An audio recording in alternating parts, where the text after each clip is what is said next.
love on our elders today. As a museum, as a community, as partners coming together. And as we celebrate this wisdom, we pause to induct today 4 distinguished elders here in our regional community. We're so delighted that later in the program, we will be inducting into our elder circle Dr. Mona Lake Jones. Yes. Woo!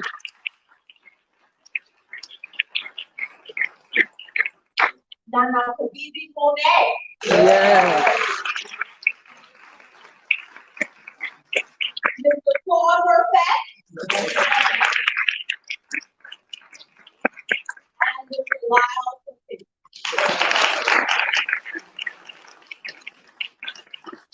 We look forward to hearing from them as we lift them up and honor.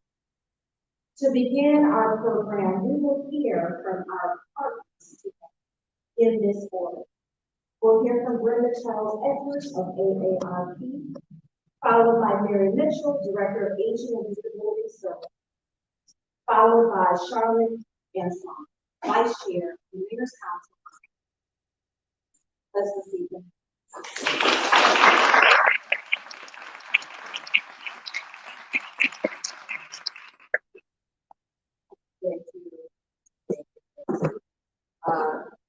I am also I have 2 titles of AARP that I'm a member for a long time. One of them is I'm on the executive council, and the other one is I am president of the only AARP chapter that's in Seattle.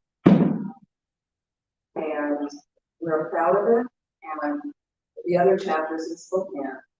But we are recruiting. We just recently had a barbecue. 41 people signed up for it. 34 people showed up and signed up to join us. So our doors are open. Our table is right back there where the 2 lovely young ladies are sitting. Raise your hands, ladies. Thank you. Hey, this is our 5th year in this sponsor, and when Karen said that, I said, it's surprising. It's just really gone right fast. But it's a privilege to be a part of this group because grandparents are very important. We all have them. We are fortunate we did get to know them. And I know for me, my grandmother, my mother's mother, definitely, I benefited from her hands because she taught me how to crochet. She taught me needlepoint, and I remember I used to sit under quilts. I used to sit underneath and play, but also looking at the patterns. But one thing that she always told me that I did needlepoint, the back side had to look as nice as the front side, and that stuck with me. And when I do my projects, that's what I always said. So, but just to say that we are so happy to be here. And once again about the chapter, I'm really passionate about it. And we have done a number of things in the community before, but we hope to see you with us. So thank you again. Welcome, welcome, welcome. This is a great program. You're really going to enjoy it. And so just let it all soak in. Thank you for your time.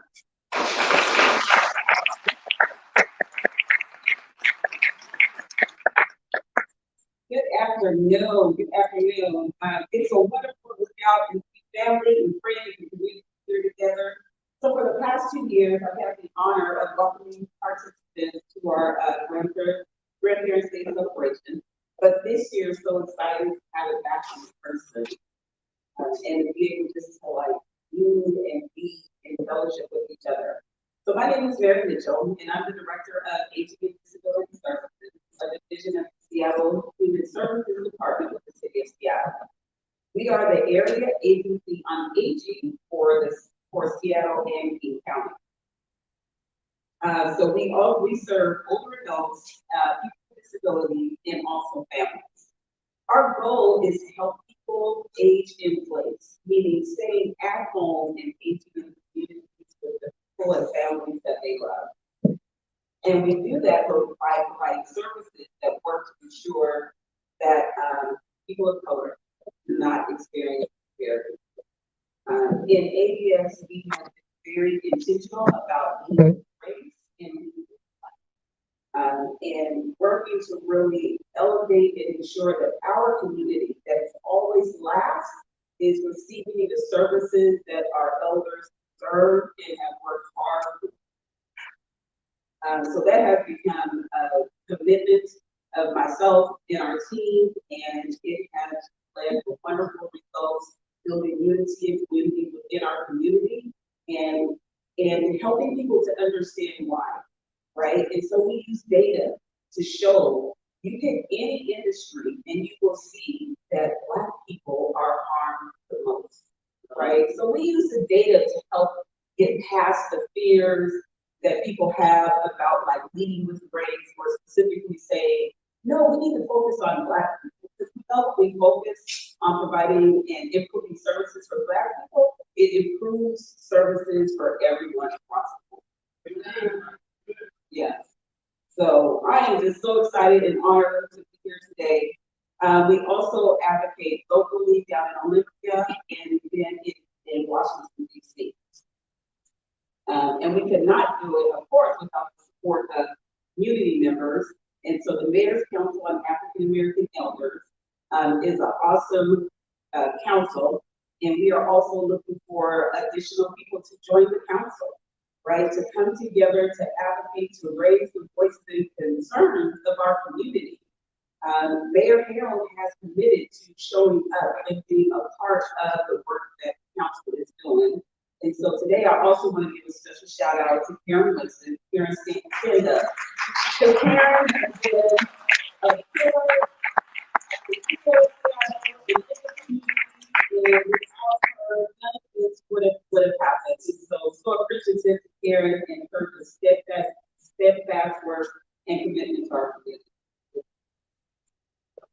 So in addition to providing services and support for older people and those with disabilities, we provide services for caregivers. So people that are caring for your family, and also kinship caregivers, grandparents, aunties, uncles, and others among us who are raising relative children, right? And that's what we do, right? We step in the gap whenever it's needed.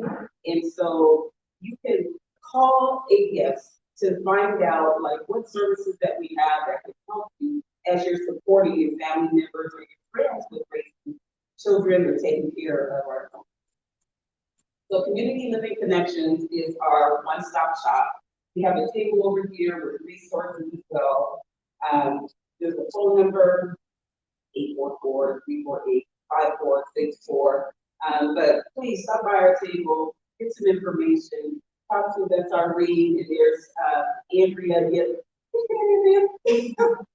are on our team as well, and Dr. Tiffany Johnson is on our team as well, that can help you just connect you with the services that we offer.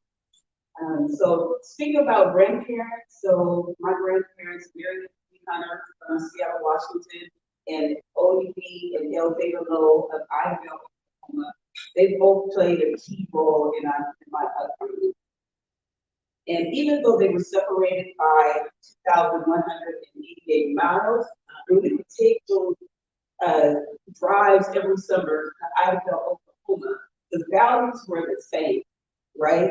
I couldn't go off the porch in Seattle, and I couldn't go off the porch in Iredell, Oklahoma. I was going to be able to explore. No, but both of my grandmothers were very key to the person that I am today.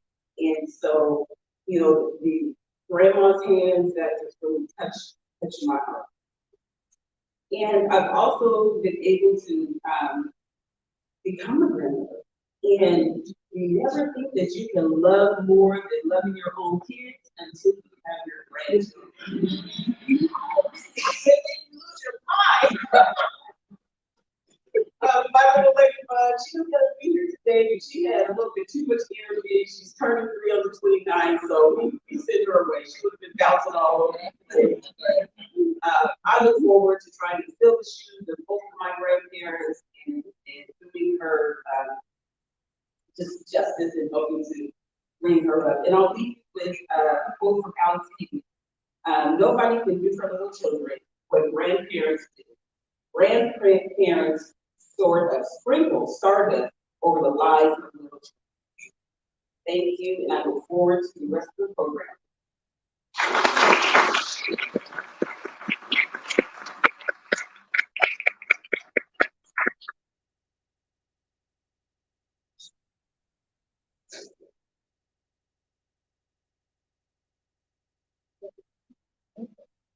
My name is Charlotte Antoine. I'm happy to be here, happy to see all of you gathered in this building. It warms my heart. The Mayor's Council on African American Elders is a City of Seattle commission. We advocate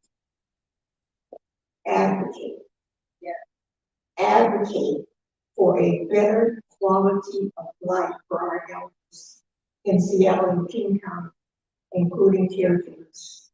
We are very happy to co-sponsor today's celebration. I hope everyone here today will be inspired.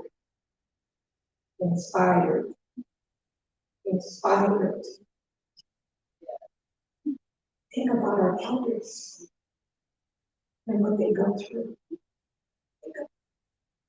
Something as simple as saying, "Hi, good morning." There are elders on your block. And to know the elders, let them deposit wisdom in you and let us work together. I hope everyone here today will be inspired by it. I also invite you to attend the Mayor's Council on African American Elders.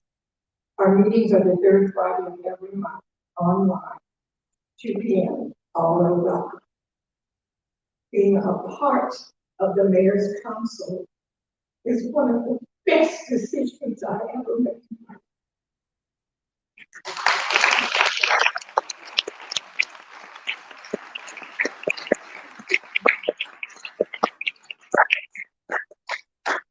Thank you so much to Ms. Edwards, Ms. Mitchell, and Ms. Antoine for this such opening. We will now have the African American Cultural Ensemble, which is the nation's first museum choir produced anywhere in the country that has been singing now all over this region for over 2 years, produced by this museum, your museum, the Northwest African American Museum. Let's bring up the African American Cultural Ensemble.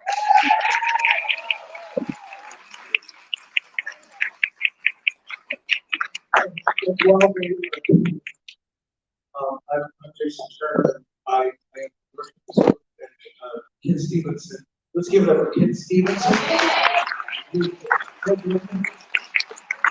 When I first, Lanisha Gabarlin had the brainchild for this, and she came to me and said, "I really need a choir." And the first person I called was Tanisha Brooks. And Tanisha Brooks was a wonderful person in this community. She's passed on, but we still remember her and love her. We dedicate every performance to her. We love her as her sister right there, Gina. And we also have Kenya, who is our conductor. Kenya, can you turn around and the first person I called up musically was Ken Stevenson, and Ken Stevenson has done a magnificent job. Let's give it up for Ken Stevenson. Musical power and music and this wonderful spirit.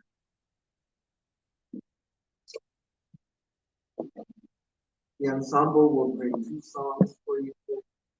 We're going to open with Lift Every Voice and Sing, and then we have a very special song just for our elders. You are so beautiful.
sector, during which he held positions of increasing responsibility with industry leaders such as IBM Corporation and Cisco Systems. He served as Director of Development for Evergreen Software Tools in Redmond, Washington, and held the same position as Sterling Software in San Bernardino, California. He was a Senior Director, Product Development at Sogilin LLC, located in Bellevue, Washington. As a Senior Programmer Manager, his last position at IBM, he was responsible for the day-to-day operations of a 55-person software engineering team with a multi-million-dollar departmental budget. While still at IBM, Joe also found time to co-own and operate a gourmet cookware store in Gilroy, California, and in later years owned and operated a full-service insurance and financial services agency located in Kirkland, Washington. Mr. Haley holds a BA in Applied Mathematics with departmental honors from the University of La Verne, located in La Verne, California, and an MS in Applied Mathematics from Santa Clara University, located in Santa Clara, California, and is a graduate of United's Way highly coveted Project Lead program, an initiative designed to prepare people of color for nonprofit board service and other positions of leadership within the community. So please put your hands together and let's bring Mr. Joe Haley up.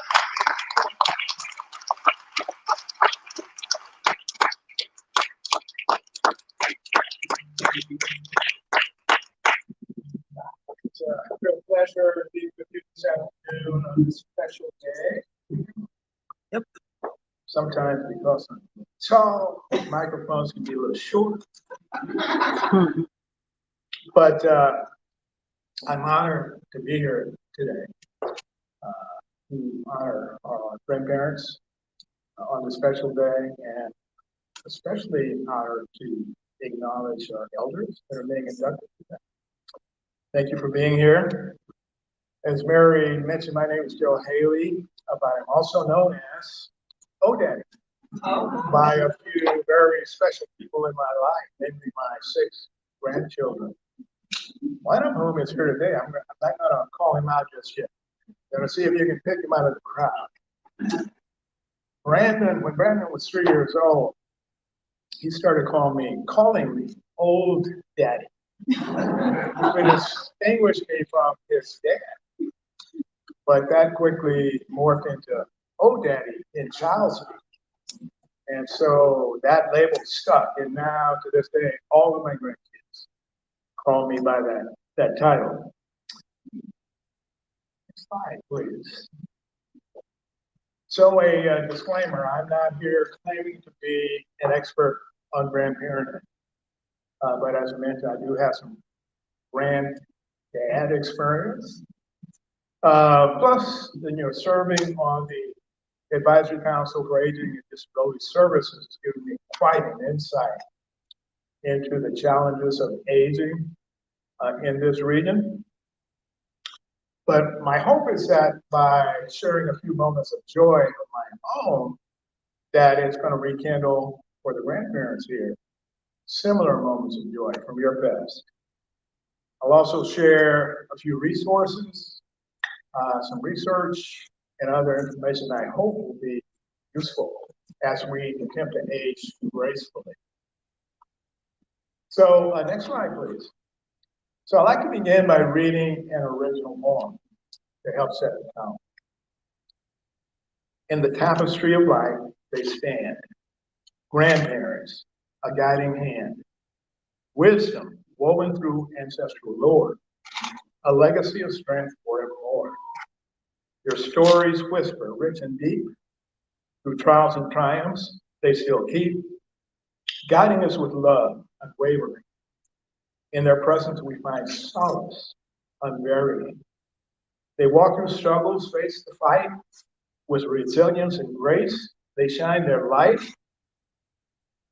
Each wrinkle tells a tale of history, a living bridge to our shared legacy. Your laughter carries the songs of old, a symphony of culture, precious gold. In their embrace, traditions find their place. a heritage of colors woven with grace. Grandparents, pillars strong, in your embrace we truly belong. You paved the way, hearts full of glee, celebrating you. We honor your legacy. Yes.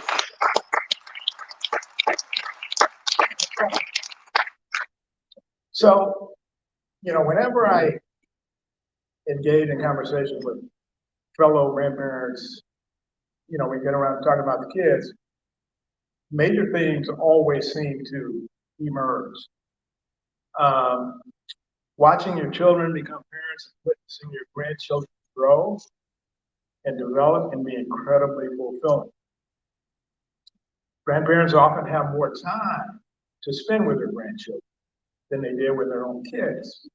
And this can lead to very strong grandparent-grandchild bonds.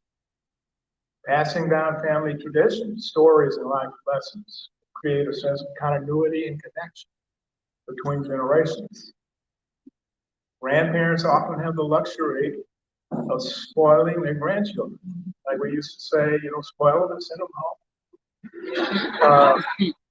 And then finally, grandparents are an important source of support for their own kids as they, go with the challenge of raising a child.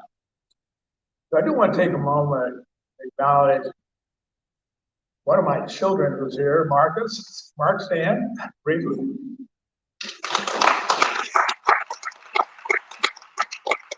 one of my grandkids is here, Brandon. Brandon, take back. Next slide, please. So I want to introduce my sources of joy, and I call this the first wave. You'll understand in a minute. We're going from left to right. First up is Jordan. Jordan is, the way I describe her, as being very caring. When she was 13 years old, a seventh grader, she helped organize a fundraising effort with a bunch of her peers to purchase a water buffalo that they were going to donate to a small village or a family through a nonprofit called Heifer International. Next to her is Jaden. Jaden is the one, she's actually on the road right now, or she would be here. She's the one I dubbed the deep thinker as a child. Because no matter what the other kids were up to, she always seemed to be deep in thought. She has the voice of an angel. Moment. The first recital of hers that I attended when she was 7 years old, she sang a song called I'm Gonna Fly by Amy Grant. And hearing such an angelic voice come from such a small package, literally gave me chills. Probably tell, let's have that again. Next, in the middle there is Parker. Parker is our family technology guru. You need a new cell phone configured, new device added to the home network, electronic toy put together. Parker's your guy. Parker has developed into Mr. GQ. He's quite the charmer, as you can probably tell from those dimples in those cheeks. The tall guy there you just met, that's Brandon. Back in the day. This photo, by the way, was taken 10 years ago. So Brandon at the time was 17. Brandon is one of the most accomplished tenor sax players in this state, if not the country. He's won many awards. I'm going to say more about him in a minute. And then on the right there is Meilani. Meilani is my natural leader. I used to take her to various playgrounds on the east side. She always managed to organize all the kids on the playground into some sort of group activity. And she pulled in even the motor, the kids that were just hanging out by themselves. She's currently in a dual master's program, Doug. And oh, by the way, she has a black belt in karate. So you don't want to mess with her. Next slide, please. So the reason I call the first group the first wave is a full 16 years after that group at all reach either teenagehood or young adulthood, Jalen came along. So Jalen is 3 years old on his ATV there on the right. He's 4 years old there on the left. He hits the big 5 this week. So he's got a birthday coming up. Jalen tried to rename me Big Daddy when he started talking, but that peer pressure kicked in and he finally came. So they all call me Oh Daddy to this day. It's credited to Brandon, even when my daughters-in-law call me Oh Daddy. So Jalen is really going to impact this. Next slide. So I received this email from Mark. Mark, I don't even know if you remember this. This is back in 2007, and I'm going to read it to you.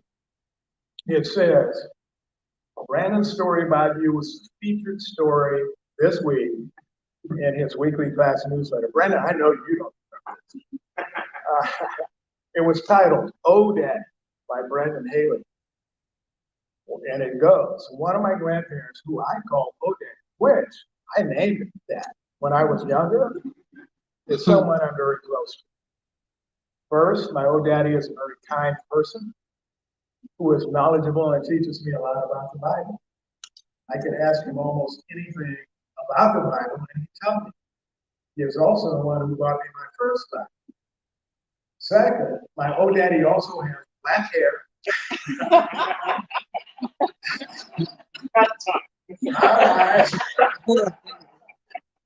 Dark skin and usually wears silk shirts and slacks. I don't know if it was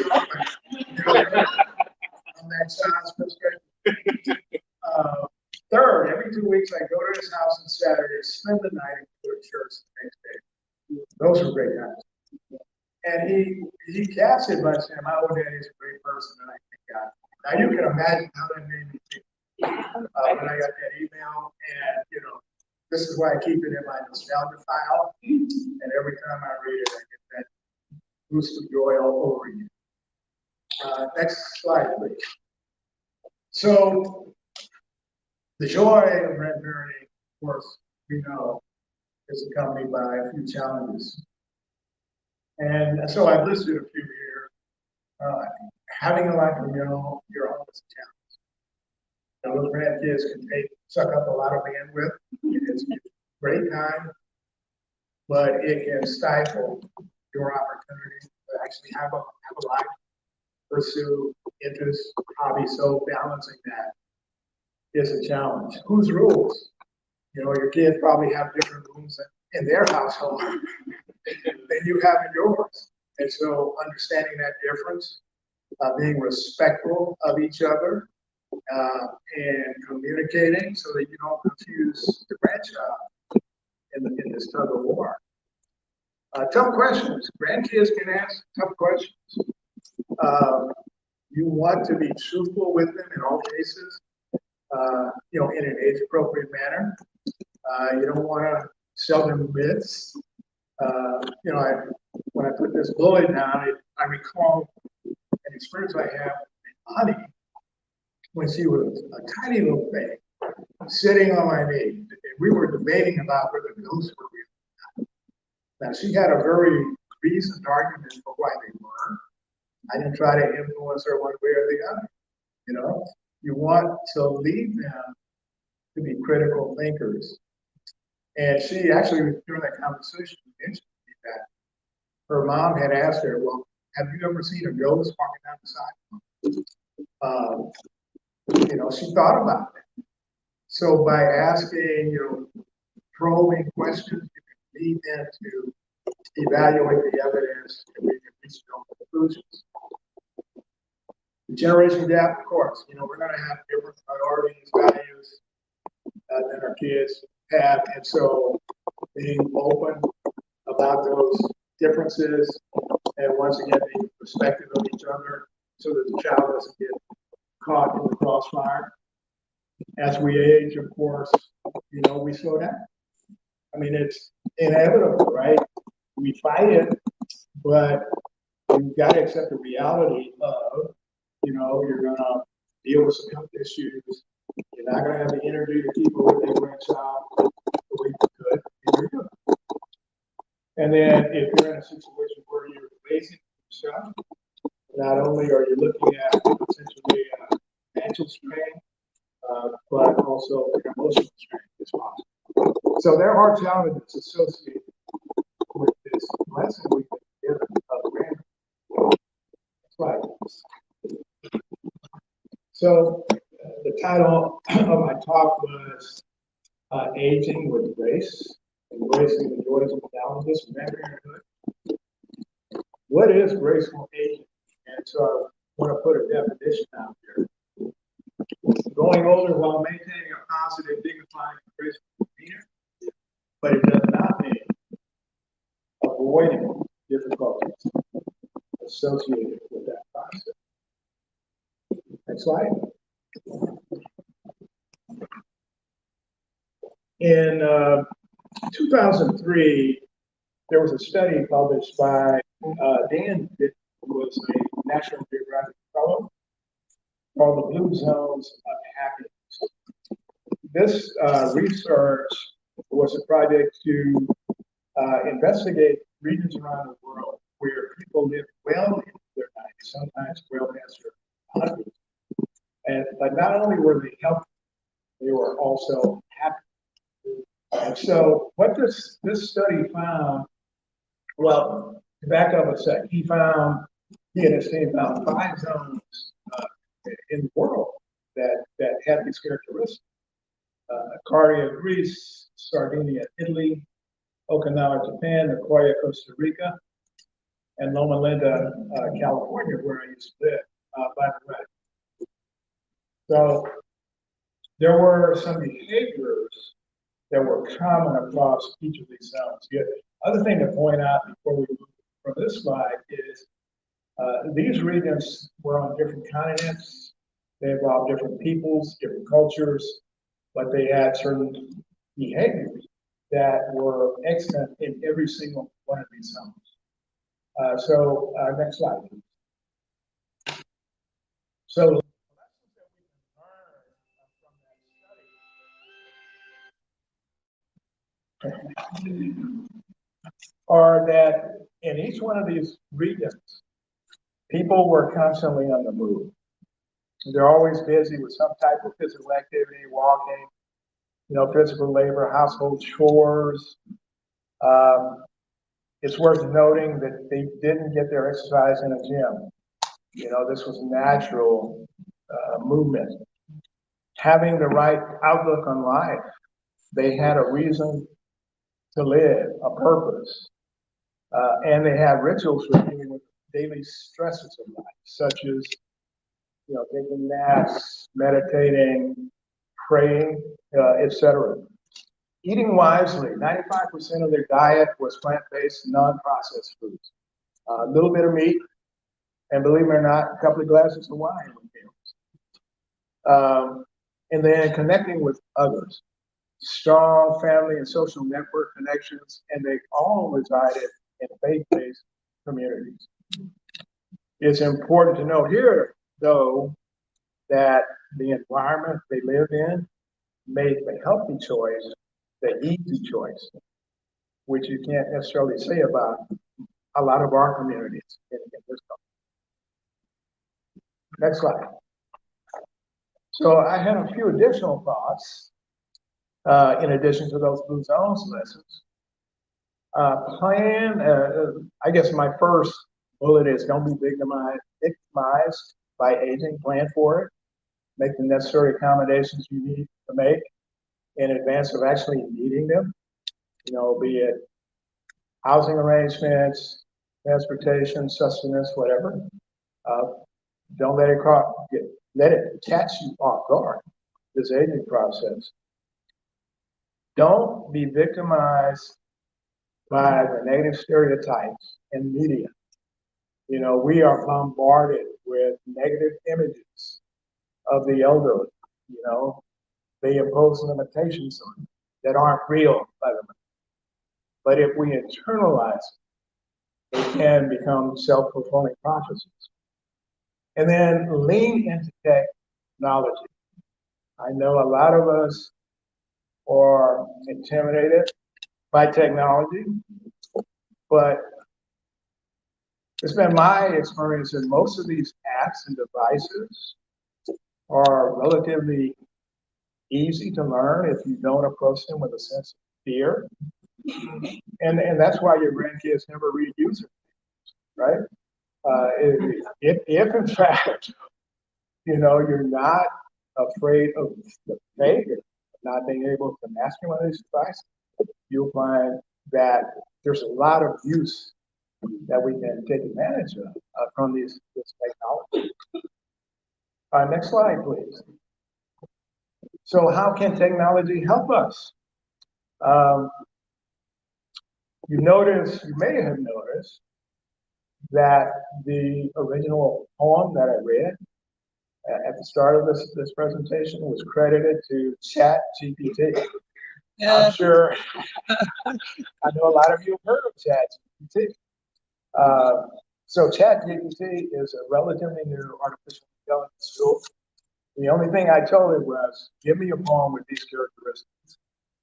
And it gave me the gist of what I read. I had to tweak it a bit, but it created original content. So tools like that can help us make this task of aging gracefully much, much easier.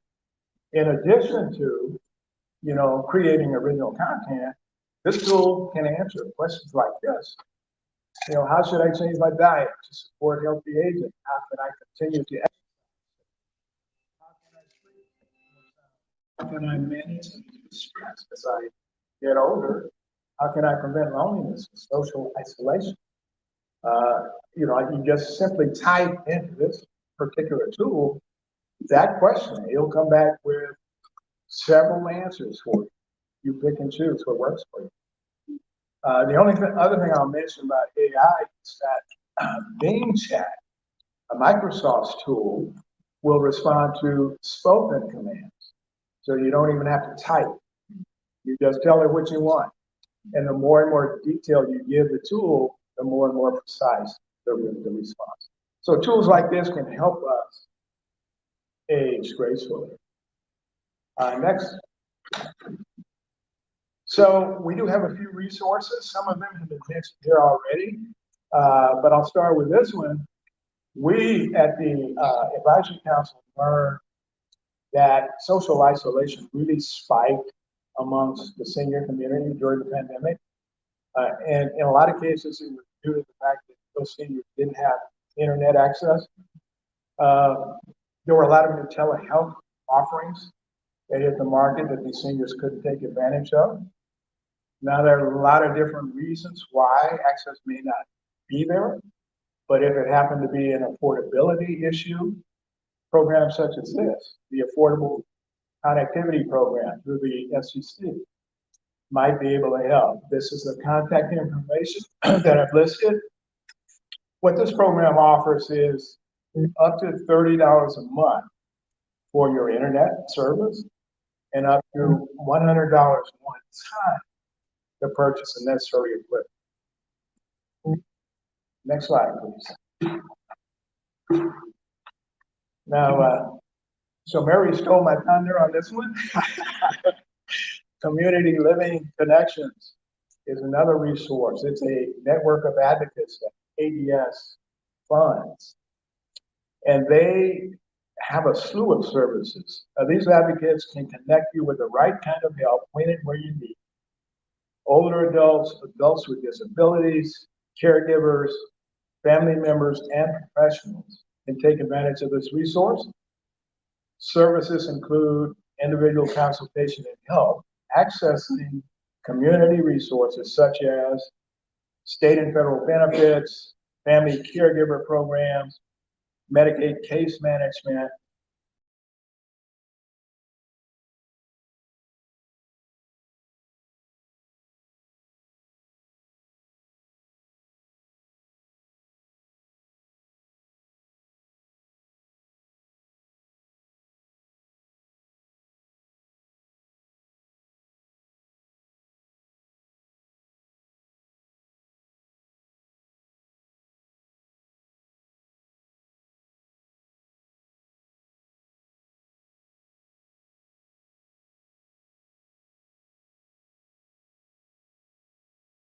spent.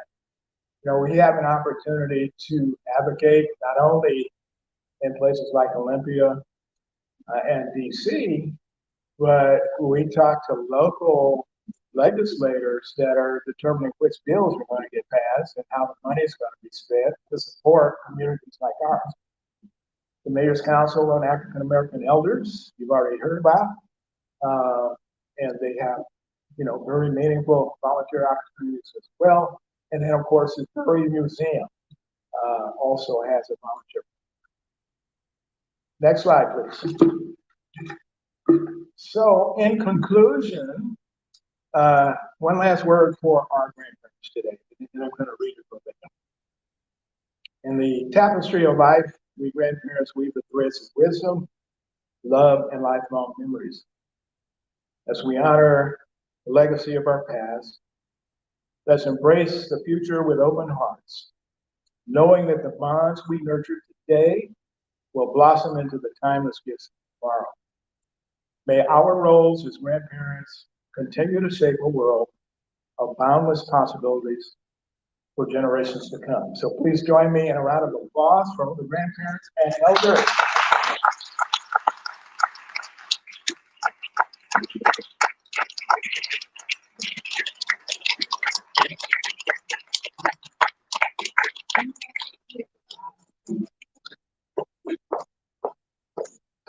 Mr. Haley, also known as Old Daddy.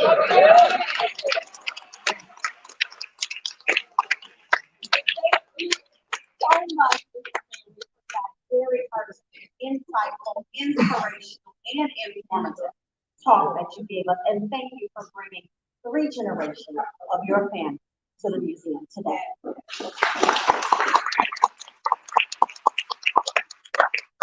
We are now going to shift into the celebratory part of our program, the very special, the very sacred portion of our program.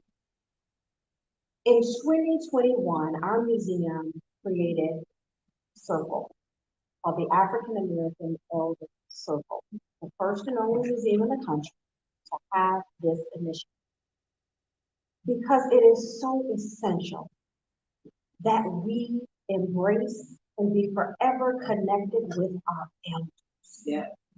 It is essential for us, for our sustainability and survival. And so over the course of the last few years, we have inducted up to this point 11 distinguished elders.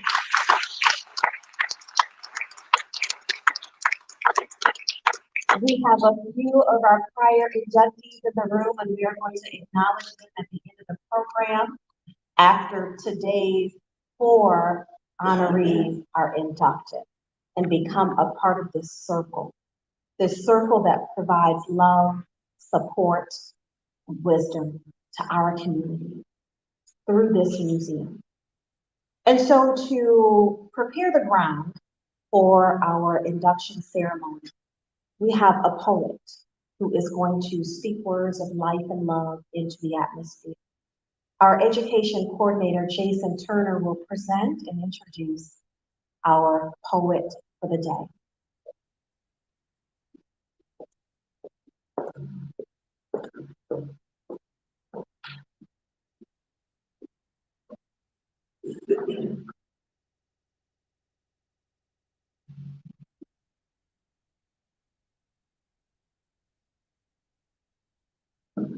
Good afternoon. Patty Wells is a poet and a writer who has called the Pacific Northwest home for over 20 years. Her inspiration comes from her experiences as a Black woman navigating life and her experiences and observations about the world around her. She uses writing as a way to connect not only with her own truths, but with shared truths. Please join me in welcoming poet and writer, Patty Wells.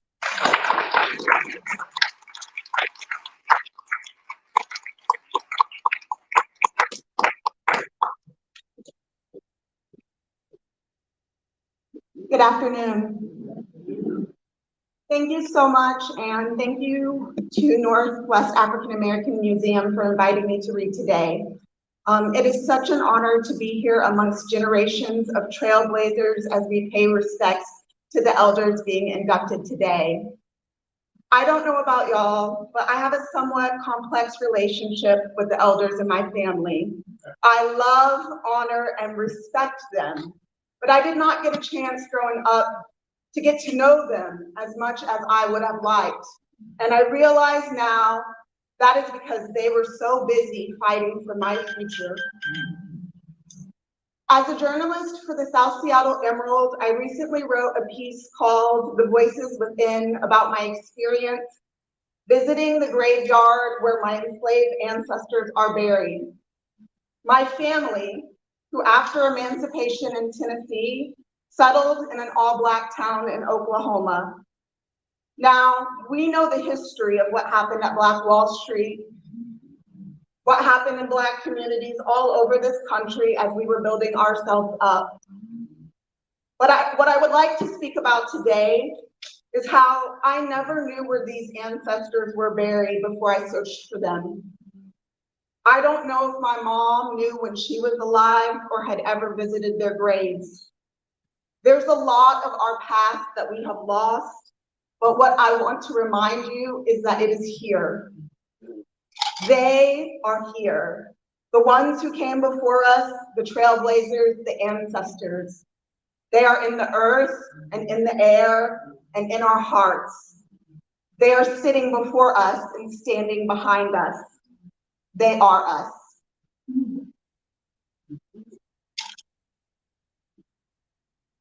Call your kinfolk. You've had the do not disturb sign on for long, and people are starting to get worried.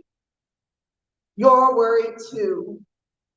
No matter how many hours you spend in your head, you're worried that place may never get here, and you want to tell your family, I am building a better tomorrow in my mind, where the beauty of the place you came from isn't scarred by mankind, at least not yet. Hopefully, never. Such a tiny word, hope, an ant carrying so much weight upon its back, but you've walked this hill before. So when my sister says, what have you been doing? I reply, I spent the last few hours learning strength from an insect.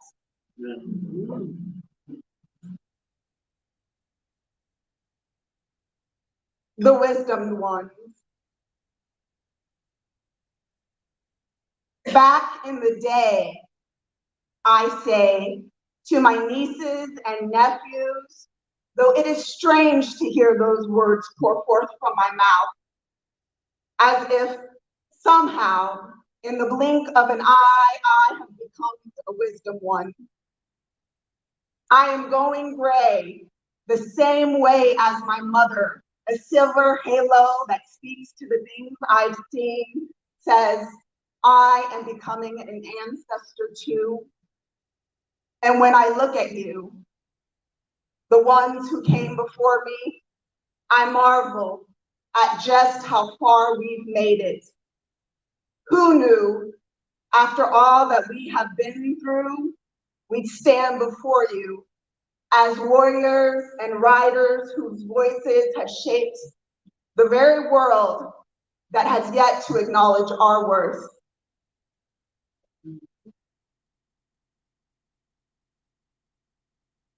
This last poem is called The Space Odyssey. My ancestors are a space odyssey. We are mirrored majesty. My grandmama, my mama, and me. Like angels from the sky, we belong to the Most High. And while others might deny, our brilliance does defy all who cannot see. Though you made us into a monolith, we are as infinite as outer space. From Africa to Alabama, from sea to shining sea, from earth to the heavens above, we are humanity's odyssey. Thank you.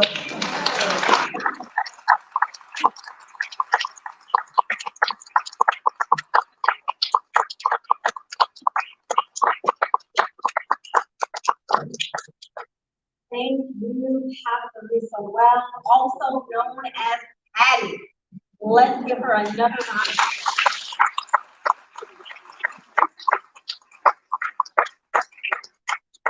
And we will now prepare for the induction ceremony of 4 distinguished elders from our region into the Northwest African American Museum African American Elders Circle. Jason Turner will come forward to present each of the inductees one by one as we present them with their plaques and their flowers while they can smell them, and we will receive wisdom from them in their brief remarks. Good afternoon again.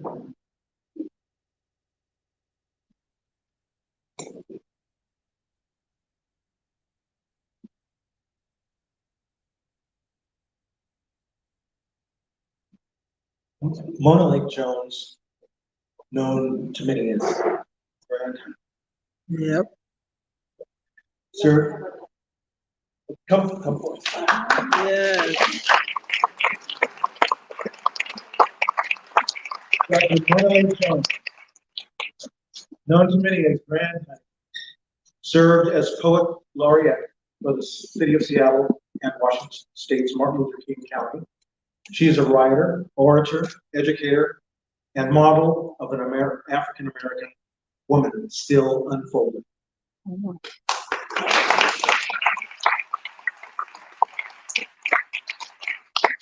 Her experience as a community activist, coupled with her writing talent and presentation skills, has gained her a national reputation.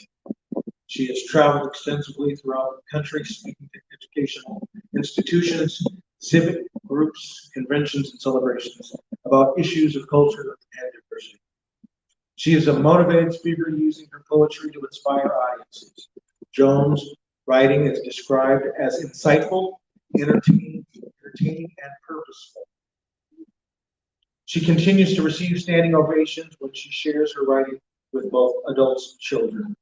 College students and other adult audiences learn through her unique use of rhythm and rhyme.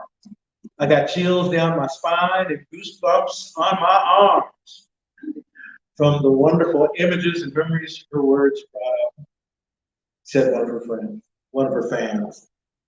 The Seattle Times once reported her as the Maya Angelou of the Pacific Northwest.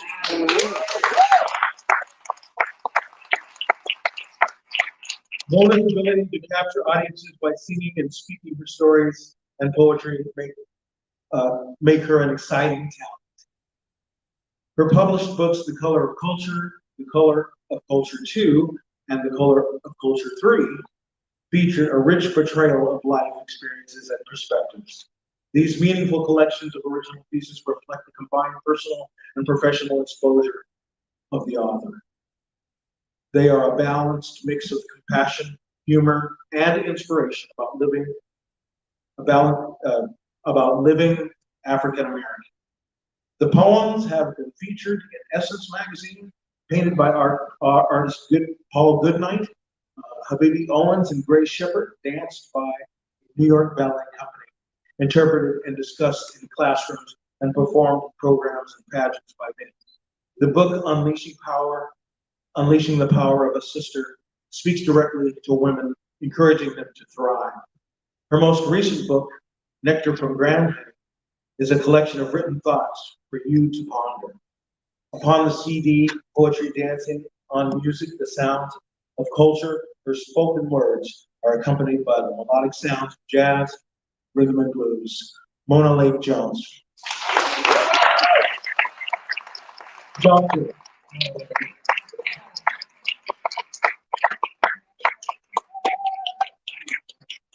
Dr. Mona Lake Jones! Yeah!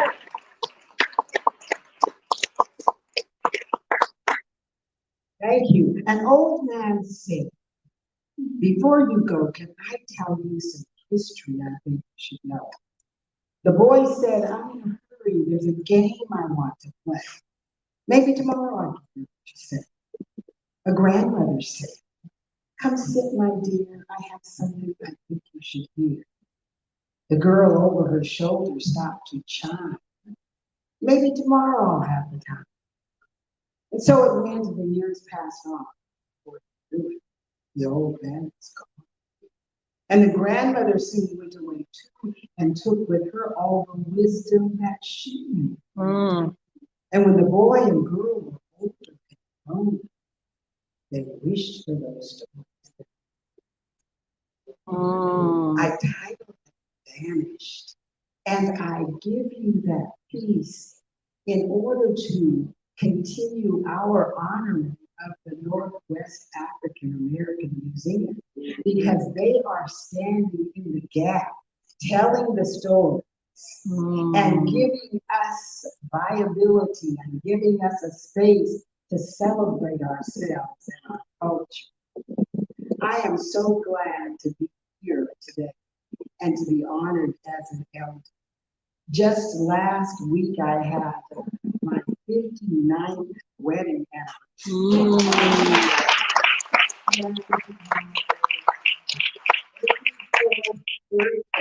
Wow.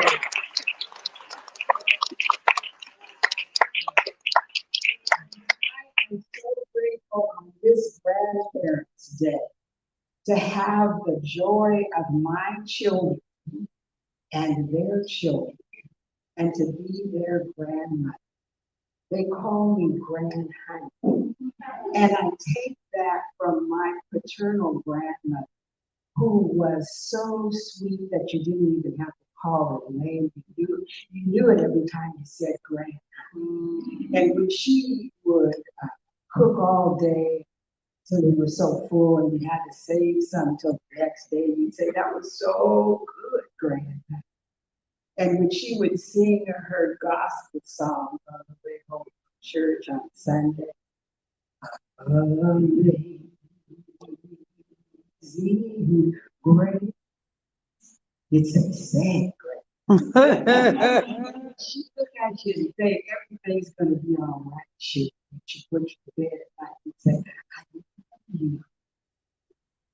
And I used to think that everybody must have a grandmother like mine who played the blues and baked sweet potato pies. And I just feel so grateful today to be a part of this celebration, to be recognized as an elder in this community. Can I just tell you a little something about my grandchildren?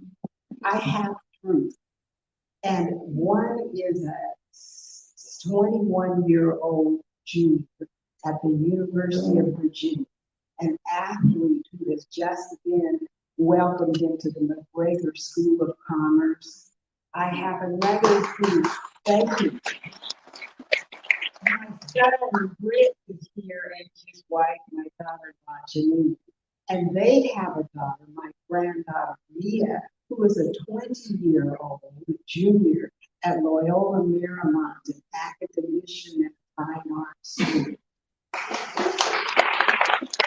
And then my last is a granddaughter, a senior in high school, who has already been given a 4-year scholarship to the University of Maryland.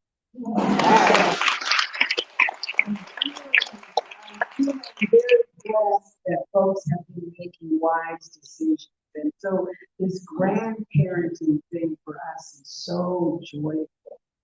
I tell you that in my grandmother's kitchen, it wasn't the green simmering on the stove or the smell of canned strawberry jam or the pies cooling on the countertop. Wasn't even the gravy being stirred forward with mashed potatoes. It was love that filled my kitchen. And I hope that you as grandparents and family members are surrounding yourselves with families and finding opportunities to engage in conversation and love. Again, I thank you for today. I am joyful, I am happy, and I hope that I will be able to continue being a giving elder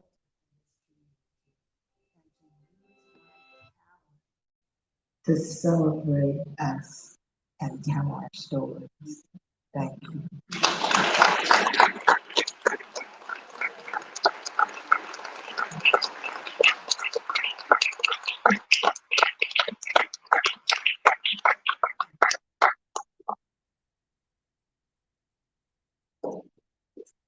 And as we celebrate our first inductee, we do want to acknowledge the superintendent of Seattle Public Schools, who is the son of Dr. Mona Lake Jones, Dr. Brent Jones. Please stand.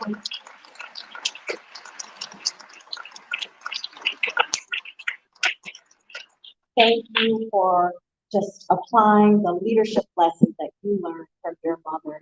She's generously sharing them and you with us all. Wonderful. And our next honoree is Mr. Lyle Quassett. Yes.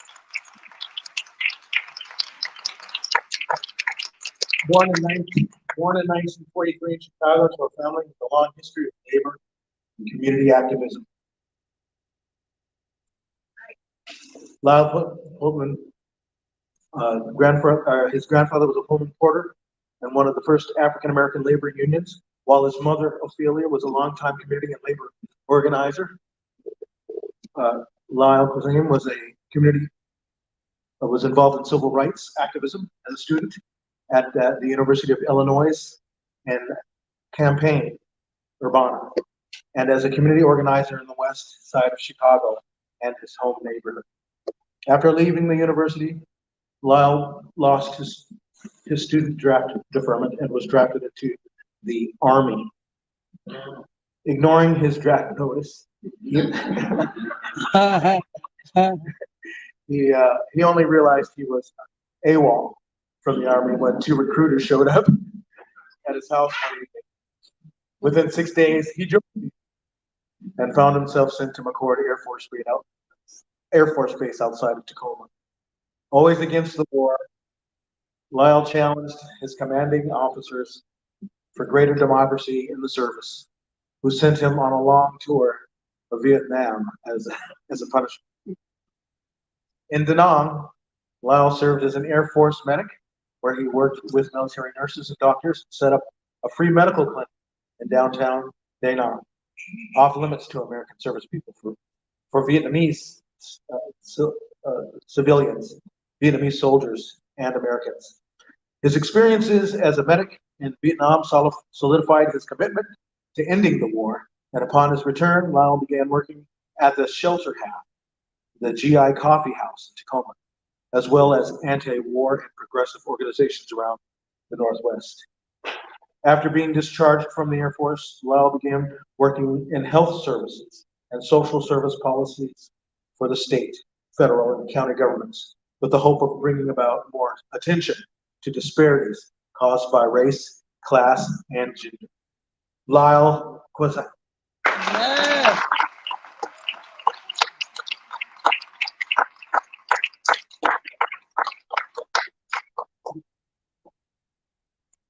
The comments that I will provide, I would appreciate if you would think about 3 things as I give you my words. One is gratitude, the other is grace, and the third is love. I would like to thank the museum for this honor. I would like to thank my Black collective family. Yes. For giving me, Yes. for giving me the space to be who I am today. They have molded, shaped me throughout the course of the last 50 years. I would like to thank my darling wife of 51 years. Our anniversary was Friday.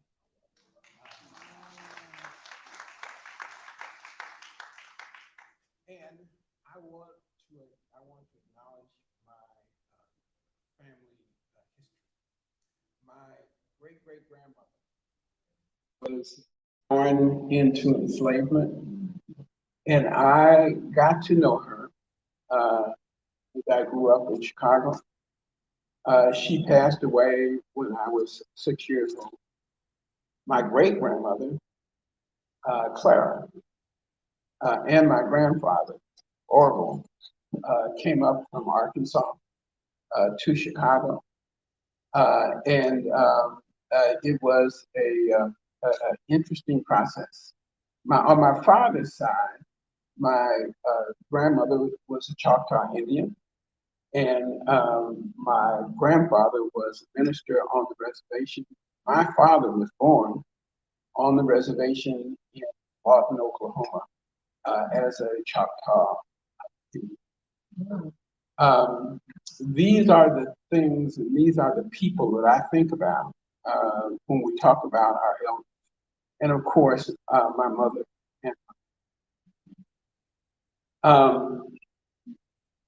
We have an opportunity in this community to highlight the activities of elders. One of the things not read here, I was also the Secretary of the Department of Social and Health Services, where I got to hang out with Carver Gayton. I see him on the back row. Carver came up to me one day, said he needed about $20 million. I said, "You got it, Carver."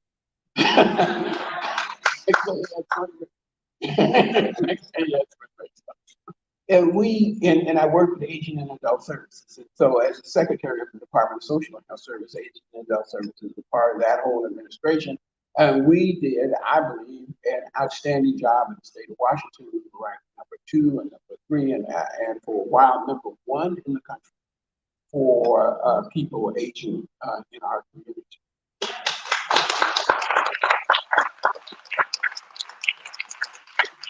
And I will close by also giving gratitude and giving grace and giving love to my fellow Indians. What a wonderful group to be with. My soul looks back to be graced with your presence, to be a part of this class. So thank you all very much. And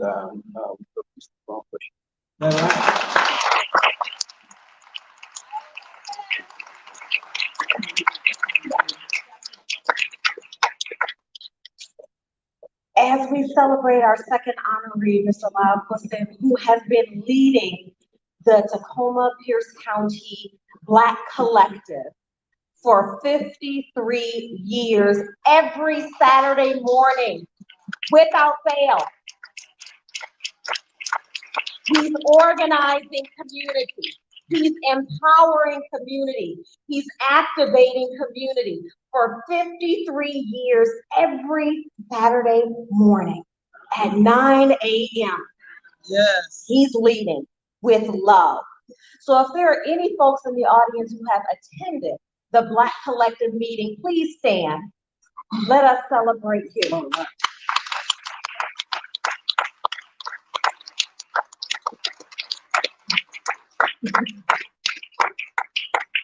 Under Mr. Pustin's leadership, he shows us that we are stronger together. Thank you and congratulations.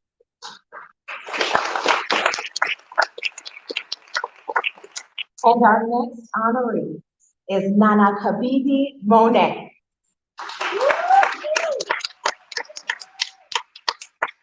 I just want to say, while she's coming, I am honored and proud to know Kabibi. I know of her works from many years ago, and I know some of her family, and I'm very proud to be assisting in inducting her. Kabibi.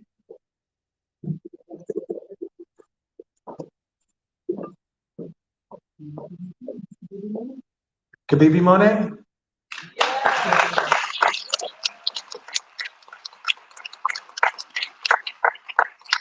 Owner and executive director of New Black Arts West, the oldest African-American theater company that I was a part of as a young child in the Pacific Northwest. Our mission is to empower our community and the people living in it, is a quote from her.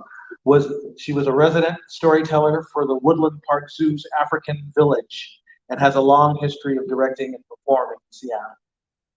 Kibibi Monet is known as one of the most exciting storytellers and performers in the Pacific Northwest.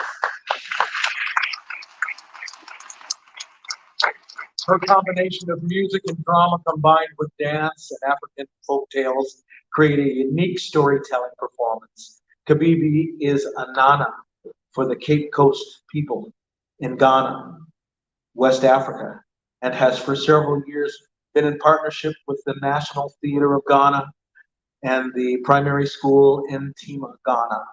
She's developed a cultural heritage program for the children of Ghana, along with children here in the U.S. I was born at Seattle's Providence Hospital on October 8, 1948. The Esler Terrace Housing Project is where I got most of my formal training as a performing artist and a writer. I have always been a guardian of the underdog in my community. Teaching my neighborhood dancing, singing, and acting classes was always who I was, even way back then. I wrote, performed, and directed my first play at the neighborhood house at the age of 9. My mother was a chaperone when we performed at the Black and Tan 410 Supper Club.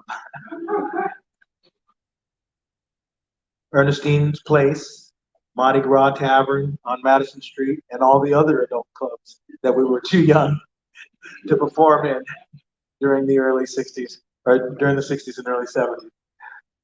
Kibibi is the first African American to be president of the American Federation of Television and Radio Artists, AFTRA.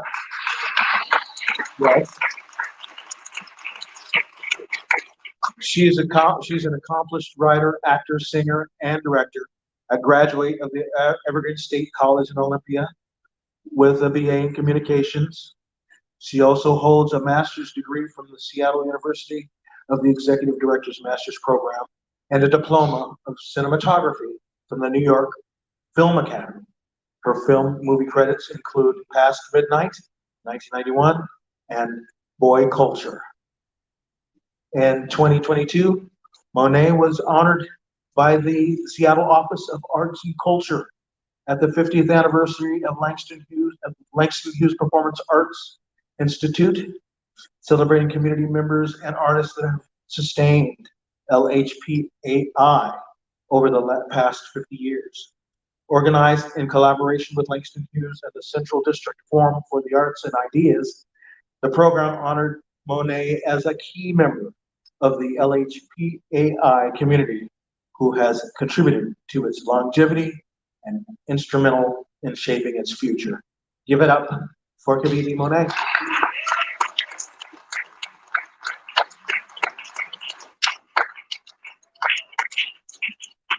Wow, thank you, thank you, thank you, thank you. I am so honored and surprised.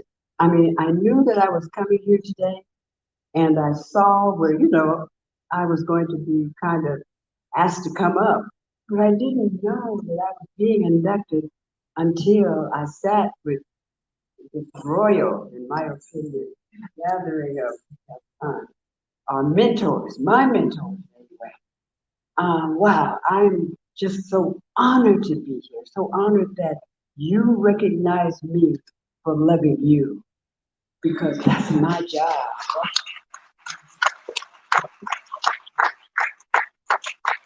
Like we said, I was I was raised in the Duwamish Bend. Anybody here remember the Duwamish Bend? Well, the Duwamish Bend was the only place that African Americans could live in Seattle. I don't know about the rest of Washington, but I do know Seattle. And I just want to say, we need, in my opinion, we need to, hand in hand, give the Duwamish Bend their props, because they were the only people who reached out, and that's where we got our beginnings. I was raised in the Esler Terrace after leaving the Duwamish Bend. And while I was there, the whole time I was there, and I'm an only child. 8 pounds when I was born in that Providence hospital. Back in 1948, you did not make it at 8 pounds. But our God said, oh yeah, I've got something for you to do, baby. And even as a child in the esoterics, I watched out for everybody. I feel so privileged to have been raised in the esoterics where there was a multitude of cultures. From the Japanese to the Chinese to the Filipinos to the gypsies, literal gypsies that would nomadically go from one state to another. I learned cultures, I learned dance, singing, acting, gymnastics. Oh, it was a time for us back in the 50s and 60s and 70s where we were introduced to ballet. It was beautiful. And that's what I've been trying to create and bring back to my people. We are a powerful people, and we have been disregarded, discarded, and not paid attention to the contributions that we have made to humankind. And that's my passion. Right now, more than, because I'll be 75 in a couple of weeks, now it's more important to me than anything for us to unite, for us to come together and build our Mecca here. To build the beginning, we're the beginning. Yeah. We are the Alpha and the Omega. Yeah. And we need to stand up and take our rightful places on this planet. And that's my duty. That's my passion. That's what I will always do. You can kind of look me up if you want to find the acronyms, like working with August Wilson, Ruby D, and on and on, on and on, on and on. By the grace of God, y'all. By the grace, God has allowed the project girl to be recognized as doing great things, not only with great people, but for her people. And that's all I'm about, all I'll ever be about. I love you all. I was not expecting this, and I have a hard time sometimes talking to people because it's not a script, or I don't have to make sure I'm saying the right thing. Might not do it. But I feel today like I am at home with my family. This is my my first granddaughter. I'm gonna thank my family. Wind it up here.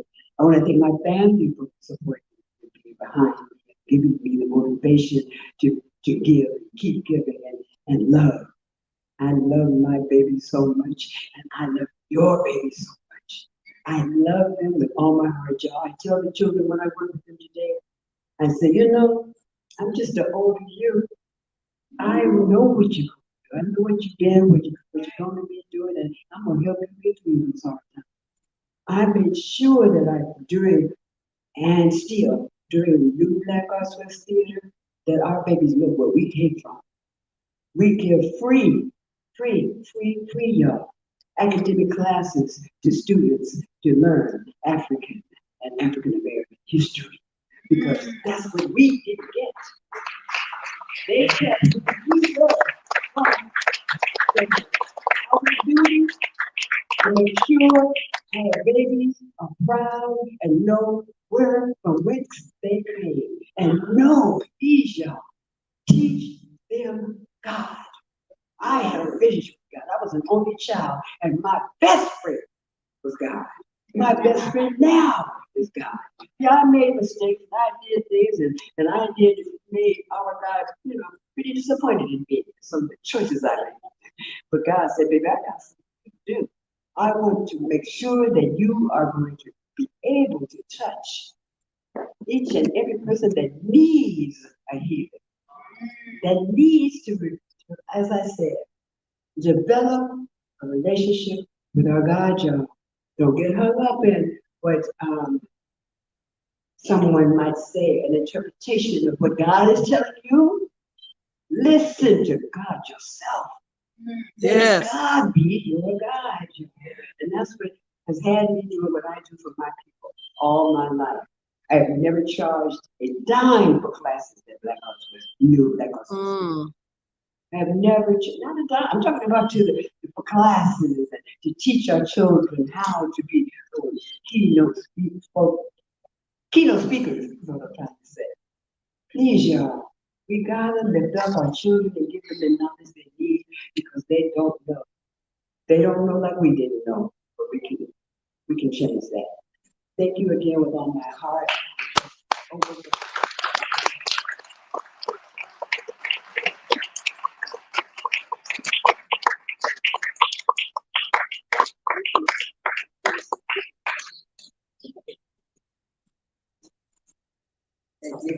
As we honor our third inductee, Kavili Monet, if you have been touched by her storytelling, by her work through New Black Earth West, or by her community leadership, stand at this time.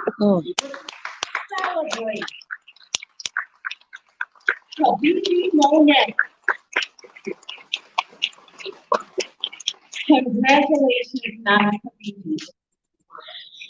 And our fourth and final inductee for this year on this day is Mr. Claude Burbeck.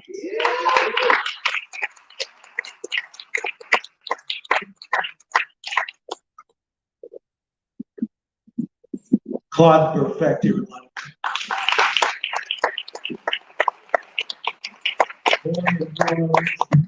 Born in New Orleans in 1942, the youngest of four and a single parent. He experienced the Jim Crow segregation era growing up. Burbeck was inspired to join the NAACP and CORE to peacefully fight segregation and discrimination, and attended several demonstrations for racial equality, experiencing police brutality firsthand. In 1963, he helped rally Baptist community members from various churches to travel to the March on Washington. In the fall of 1963, Burbeck entered Southern University in Baton Rouge to study political science. He remained an activist, participating in sit-ins at lunch counters, bucking the establishment. He said he was arrested, spat upon, bitten by police dogs, and sprayed by fire hoses. The year after the march, Congress passed the Civil Rights Act of 1964, outlawing Jim Crow laws, unequal application of voter registration requirements, and racial segregation in schools. After he served in the military in Da Nang, Vietnam, Burbeck made Seattle his home. He worked at Boeing, the Seattle Times, and at Birdcrest School. He received his bachelor's degree in journalism and a master's degree in political science from the University of Washington. As a labor activist, Burbeck was a longtime Local 341 president and WFCE leader who ran for council 20 president. Now a retired public employee, leader and activist, 37th District PCO, he has run for state senate and serves on the Coalition of Black Trade Unionists, the MLK Label Executive Board, and the King County Pre-Apprenticeship Collaborative, and Black Education Strategy Roundtable. Known for his opposition to discrimination in the workplace, Burbeck was honored in 1922 at Seattle's August anniversary of the 1963 March on Washington, where the Reverend Dr. Martin Luther King gave his I Have a Dream speech to nearly 250,000 attendees. Burbeck is currently an at-large board member of the Seattle King County NAACP chapter. He is the father of 3 children. Claude Burbeck.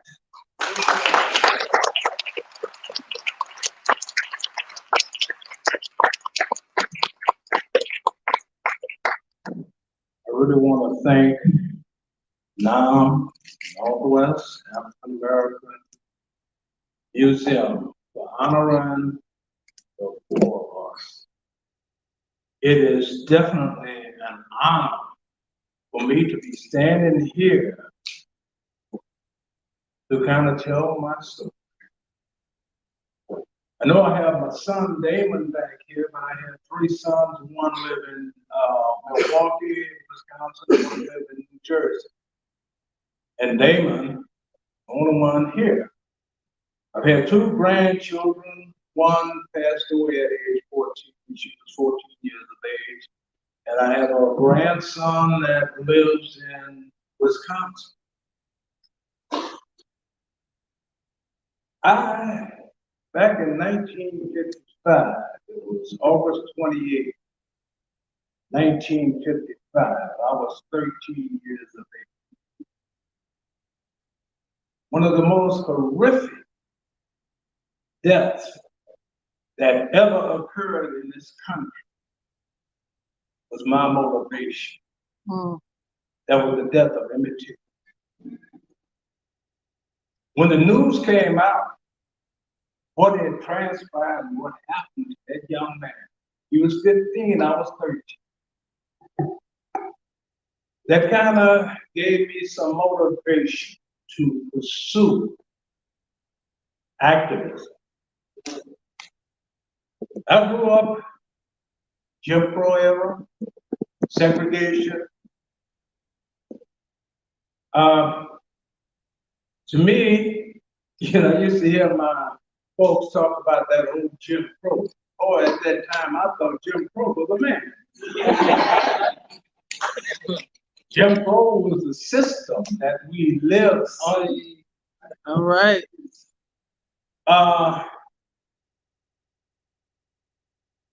One thing I can say from Jim Crow era, I had some of the best elementary school teachers that taught the kids and wanted to make sure that those kids learned. Two of my favorite teachers was Ms. Walls and Mr. Mesky, 3rd grade and 6th grade teachers. They were phenomenal, fantastic, and all of the black teachers, everything was segregated. We had black teachers and and growing up in that era, major thing. Because we had to sit behind a screen on the bus. They talked about Rosa Parks. Rosa Parks didn't hear nothing on us. Because if we had to sit behind the screen, we would screen up so that they would stand up while we were sitting down in space in the back.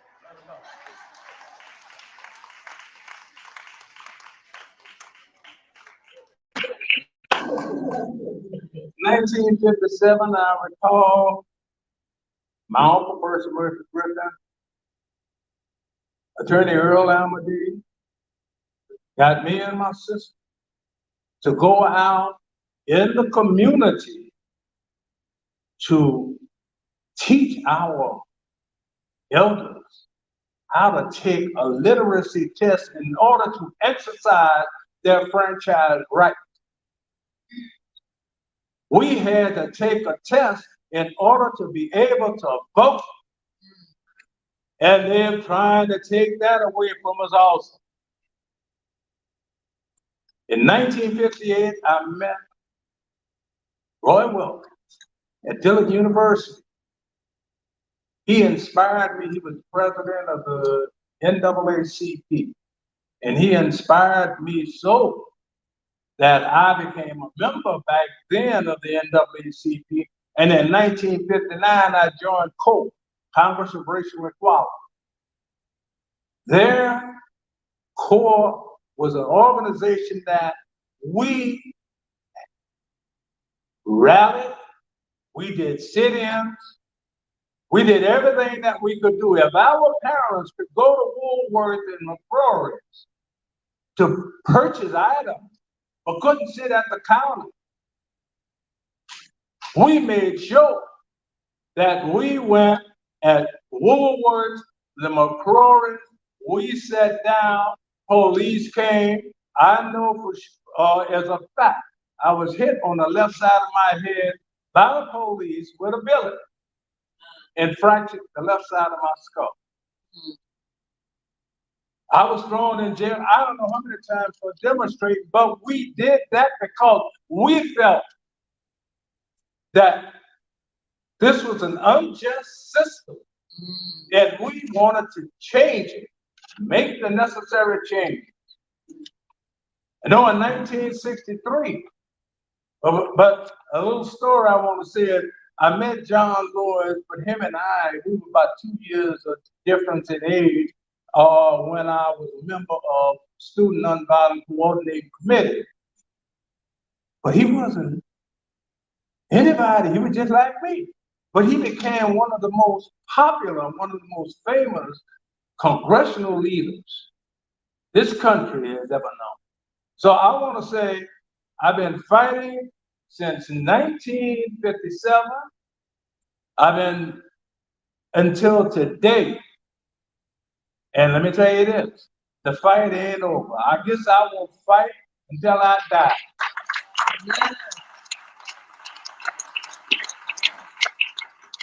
Because what we see today, they have changed what was signed in 1964. They took away affirmative action. They have taken away Roe versus Wade. We have to continue the fight. Because if we don't, then we may as well just give it up. Thank you very much.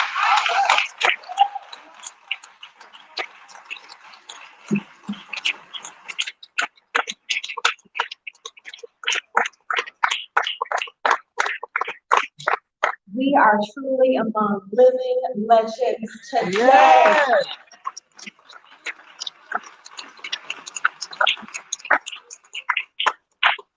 If you have been touched and inspired by the lifelong activism of our fourth honoree, Claude Burfect, please stand with him at this time.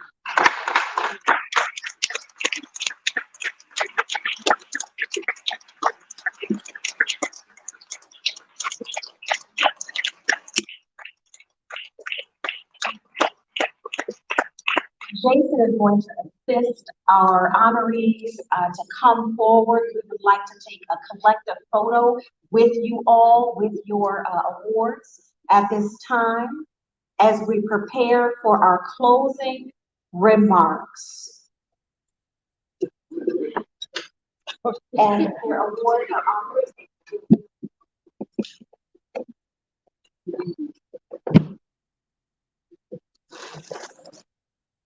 Let us celebrate our 2023 African American Elder Circle inductees as they gather for their photo.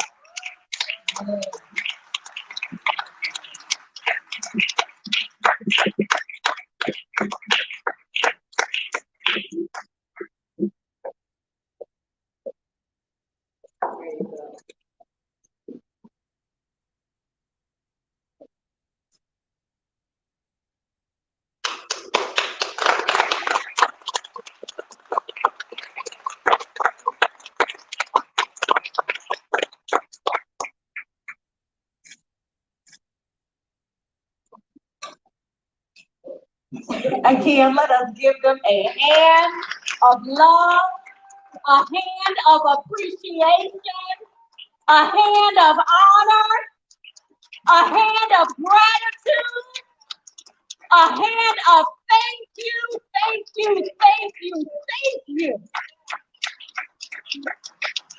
for leading in the ways that you do, for loving and sharing and giving and sacrificing and inspiring in the ways that you do.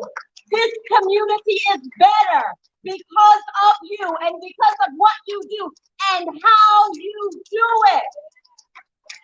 Thank you. We honor you. We celebrate you. We love you.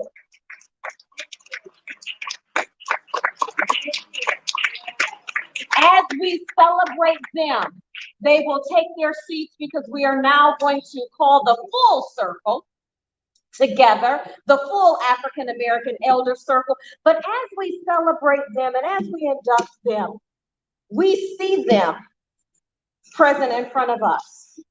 But who we don't see are their parents and their grandparents and their great-grandparents who stand with them, who stand in ways that we don't see with the natural eye, but in the spiritual, in the cultural realm, we are honoring all of who they are, their ancestors, those who invested in them, that enable them to invest in us. We honor all of who you are, culturally, ancestrally.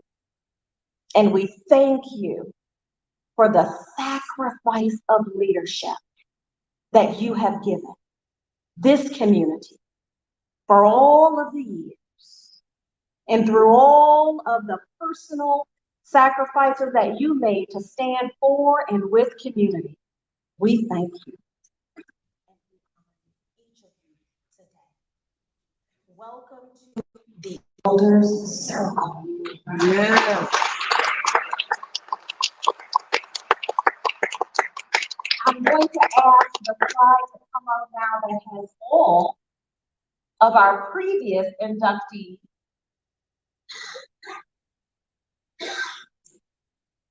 So that didn't get to the slideshow, but that's okay because they are in the room. So I am going to ask now all of the previous inductees into our Elder Circle stand at this time.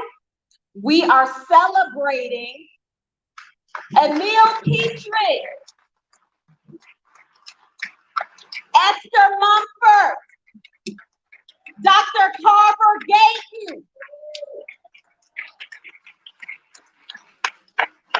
They were inducted in previous years, and we are going to ask the three of them to come forward at this time, and we are going to ask the circle that's growing now to now be a total of 15. There are so many who are not with us today, but we are going to ask them to come forward, and we're just going to pause for a picture of our elders and the circle that surrounds this community with love, protection, and support. Our inductees this year come join the previous inductees. And let us see this powerhouse of wisdom come together to link up in service and support of community.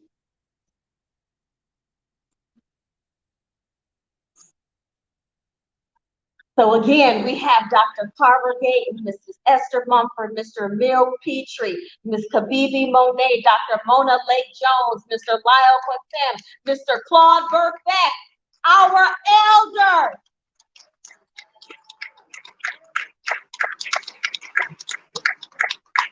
Our elder circle is growing, and we are so grateful.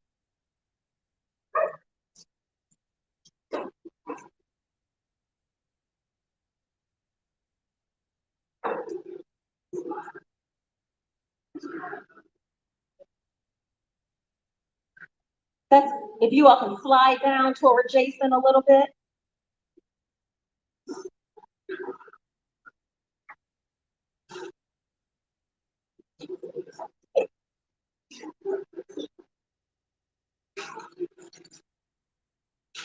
And let's make one final salute to our African American Elder Circle.